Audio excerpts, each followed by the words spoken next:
ఒక యవనస్తుడు ఉన్నాడంట. వాడు యెరూషలేము నుండి యెరికోకి దిగి వచ్చేస్తా ఉన్నాడు.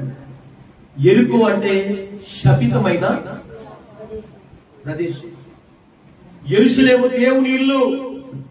వాక్యం ఏం చెప్తుందో తెలుసా? ఆ పట్టణంలో దేవుడు ఉన్నాడు కనుక ఆ పట్టణంలోకి ఏమి లేదు, చలనము లేదు, కదిలింపబడని, కదిలింపబడిన పట్టణం అది.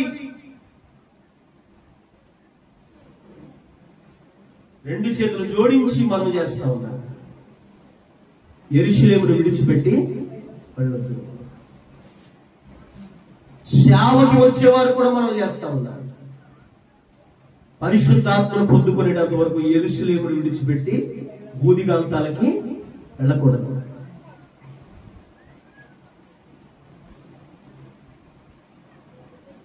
హల్లెలూయా. ఈ కృప మనందరికీ దొరుకును గాక. హల్లెలూయా, హల్లెలూయా. ఇంకొక సందర్భం, ఈ యొక్క యెరూషలేము నుండి యెరికోకి దిగొస్తున్నటువంటి యవనస్తుడంట దారులో దొంగలు పట్టుకుని కొట్టి చిత్రహింసలు చేసి కొన ఊపిరితో వదిలేసి తనకు ఉన్నటువంటి వస్త్రాలన్నిటిని కూడా దొంగిలించేశారు.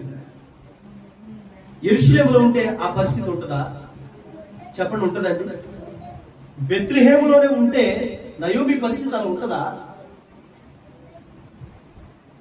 ఏదో తాత్కాలిక కొద్ది రోజులు ఏదో ఇబ్బంది పడితే పడద్దు, కానీ దేవుని కాపురాలనే కోల్పోతుందా?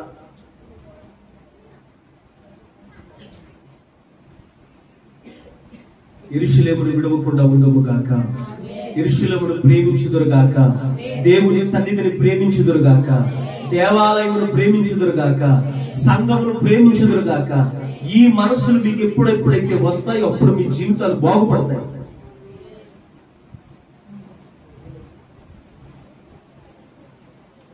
లేదంటవా చెప్పు, ఎక్కడ వేసిన గొంగలు అక్కడే ఉంటది. ఎదుగుదల ఉండదు, ఆరోగ్యం ఉండదు, దీవెన ఉండదు, క్రమం ఉండదు, పద్ధతి ఉండదు, ఆశీర్వాదం ఉండదు.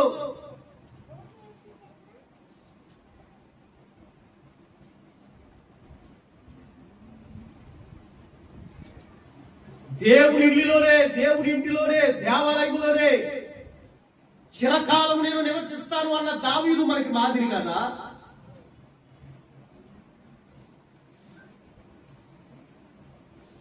నేను దేవుని సన్నిధిలో పచ్చని ఒలివ మొక్క వలె ఉన్నానని చెప్పిన దావీదు మనకి మాదిరి కదా. నీ ఇంటిని కూర్చినటువంటి ఆసక్తి నన్ను భక్షించుచున్నది అని చెప్పిన దావీదు మాదిరి కదా.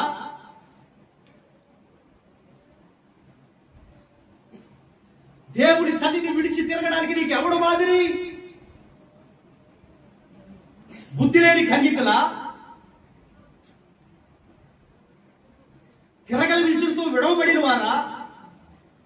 పొలంలో పనిచేస్తూ విడవబడిన వారా? ఆ దినము సమీపించే కొలది మరి ఎక్కువగా సమకూడాలి కదా. మనం అన్నిటినీ పెంచుకుంటూ వెళ్ళాలి కదా. రేపే పరీక్ష అన్నప్పుడు నీ ప్రవర్తన, నీ వ్యవహారం, నీ సిద్ధపాటు ఎలా ఉంటుందో, దేవుని రాకడం మరింత సమీపముగా ఉన్నది, అతి సమీపముగా ఉన్నది అని తెలిసినప్పుడు నీ పద్ధతి మారాలి కదా, నీ ధోరణి మారాలి కదా. ఏది రక్షిస్తుంది అనుకుంటున్నావు? ఏది నడిపిస్తుంది అనుకుంటున్నావు?